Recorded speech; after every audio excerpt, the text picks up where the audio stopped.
Tombel tidak kelihatan, ya. Tim pengacara Dr. Tifa sekarang kelihatannya, ya, wajahnya wajah dari Timur Tengah, ya. Kuasa hukum Dr. Tifa mengatakan jika polisi proses ini adalah pelanggaran undang-undang. Demikian kata pengacara itu, dan tentu saja membuat Tifa ketar-ketir. Saya adalah kuasa hukum dari salah satu kuasa hukum dari Dr. Tifa. Perlu saya tekankan, ya kan, bahkan saya berani mengatakan bahwa polisi jika memproses laporan ini adalah pelanggaran undang-undang. Karena ada undang-undang yang mengatur, yaitu Undang-Undang Perlindungan Saksi dan Korban, Undang-Undang Nomor 31 tahun 2014 yang menyatakan pasal 10, jika ada pelaporan lebih dahulu, maka tidak diperbolehkan dilapor balik dengan pencemaran nama baik.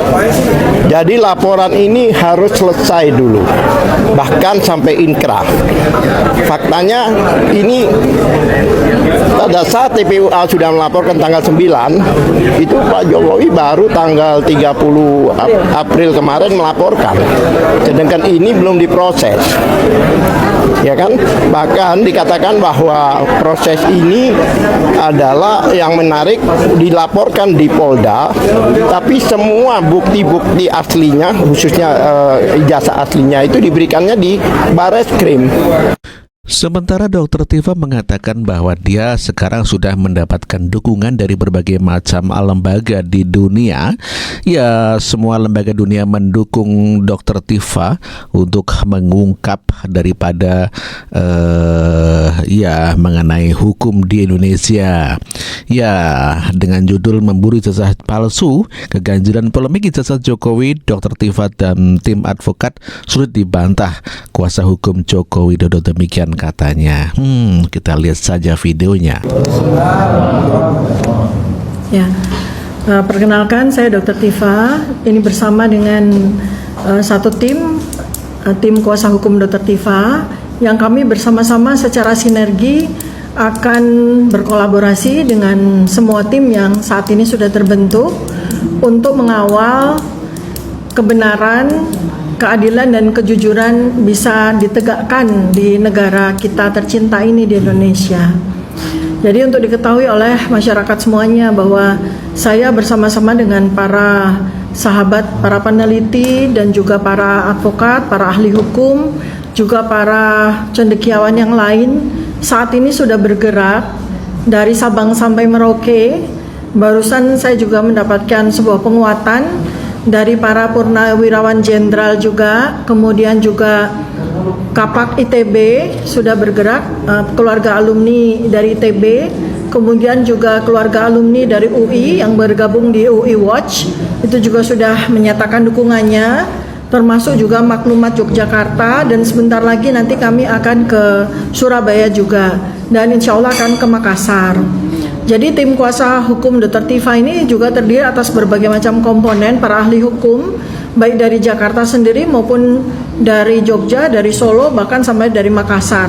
Semua bergabung karena memang niat tujuan kita itu adalah, pertama adalah amar ma'ruf nahi munkar. Dan kita tegakkan kebenaran, kejujuran, dan keadilan yang selama ini kurang lebih paling terakhir adalah 10 tahun terakhir ini kita benar-benar tidak merasakan adanya kebenaran, adanya keadilan dan kejujuran terjadi di negara kita ini. Utamanya adalah kunci kotak Pandora dalam bentuk dugaan ijazah palsu oleh mantan pejabat yang ternyata bergulir menjadi sebuah gulungan bola salju. Apalagi ketika terakhir kali ada petinggi dari salah satu partai terbesar di Indonesia saat ini pun sudah mulai speak up, menyatakan beberapa data-data yang mendukung kepada dugaan adanya persoalan fake dari ijazah tersebut, ya. Dan ini menambah data-data yang selama ini kami kumpulkan. Dan kemudian juga perjalanan dari salah satu sahabat peneliti kami, Dr. Rismon Sianipar, yang bekerja bersama tim advokat kami yang ada di Solo, yang saat ini juga sedang mengawal perkara pengadilan dalam kasus yang serupa di Solo dan Sleman, itu juga sudah melakukan observasi investigasi lapangan di beberapa titik di Jogja, di Solo, di Boyolali, di beberapa lembaga, dan ternyata hasilnya betul-betul menambah data-data yang akurat maupun valid yang diterima, termasuk beberapa dokumen yang dijadikan sebagai barang bukti dari Bareskrim dan yang kami pertanyakan karena dokumen-dokumen tersebut mengandung kejanggalan dan sudah ditambahkan dengan data. Salah satunya adalah dokumen dalam bentuk harian Kedaulatan Rakyat tanggal 18 Juli 1980. Di situ dinyatakan ada nama calon mahasiswa yang diterima, tapi ternyata ketika Pak Dr. Ismon melakukan investigasi. Sementara Kurnia sebagai pengacara Tifa juga mengaku sebagai pembela umat dan ulama begitu ya. Namun demikian dia kena mental saat Pitra adalah pengacara daripada Pak Joko Widodo menampilkan borgol begitu ya, dan kita lihat videonya saja. Bang Aiman, maaf, saya mau menambahkan lagi, biarkan saja dia bicara. Sampai SMA, kenapa nggak presiden-presiden lainnya juga ibu teliti? Kenapa hanya Jokowi Pak Aiman, saja? Anda besok tolong dipikirkan Makanya ya, aneh juga untuk yang diteliti memasukkan tiga seorang orang. narasumber, tolong dipilih.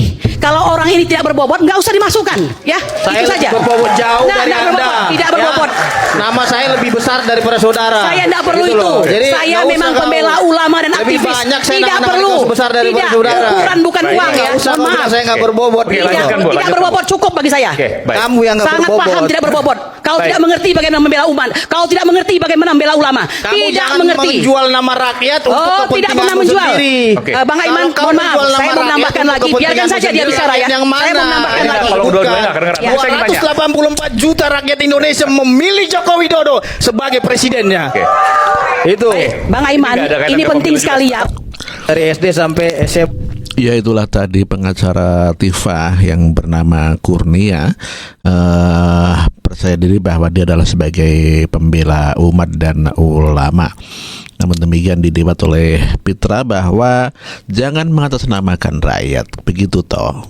Sementara Dr. Tifa juga mengatakan kalau Pak Joko Widodo mengidap penyakit serius. Demikian berita mengenai Pak Joko Widodo yang disampaikan oleh Tifa. Setiap kemunculan Jokowi, kondisi wajahnya selalu yang ditunggu-tunggu publik. Terbaru Jokowi muncul saat perayaan ulang tahun ke-64 di rumahnya di Solo, Jawa Tengah.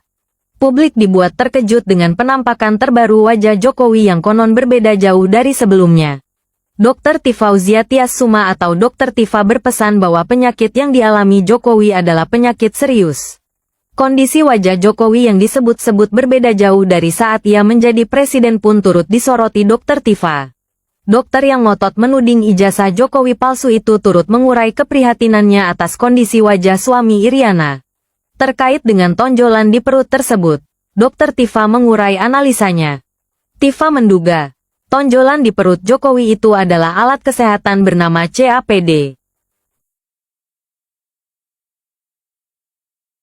Bapak Jokowi, apakah Bapak Jokowi ikhlas saya di penjara? Apakah Bapak Jokowi ikhlas Ibu Kurnia juga di penjara? Kami hanyalah ibu rumah tangga yang ingin menegakkan kebenaran. Kami hanyalah peneliti.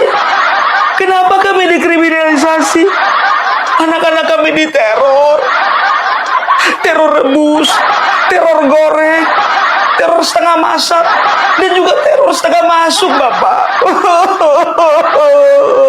Bapak, banyak Bapak mimi-mimi yang mengatakan kami menunggu Dokter Tifa dan juga Ibu Kurnia pakai baju oranye, ganti baju oranye. Kami siap, kami katakan kami siap untuk ganti baju oranye. Kami katakan kami siap untuk tinggal di lapas. Kami katakan kami siap di penjara. Yang menjadi jaminan kami hanya sebatas lembar ijazah itu saja, Bapak.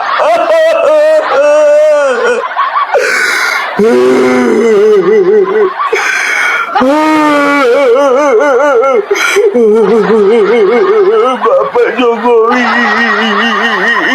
apa salah kami, Bapak? Kami hanya mencari keadilan, Bapak.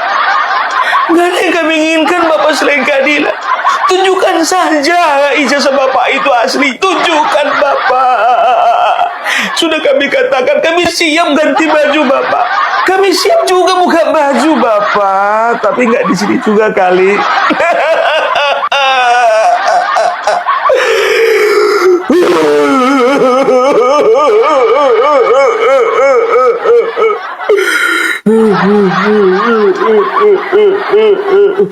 Nggak ada yang nyorot, nggak ada yang nyorot. Kamera mana kamera? Oh masih ada. Kenapa kami harus dikriminalisasi, Bapak?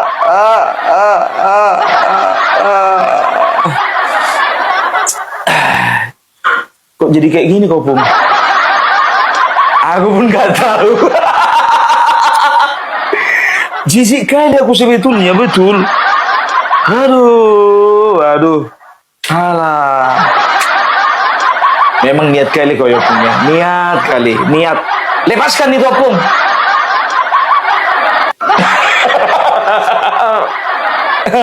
Kayak gitulah drama kemarin di Rakyat Bersuara. Enggak, ini tampilan asliku. Ini dia tampilan asliku. Nah, ini dia bentuk Opung yang asli. Opung, kau pakai kerudung cantik juga ya.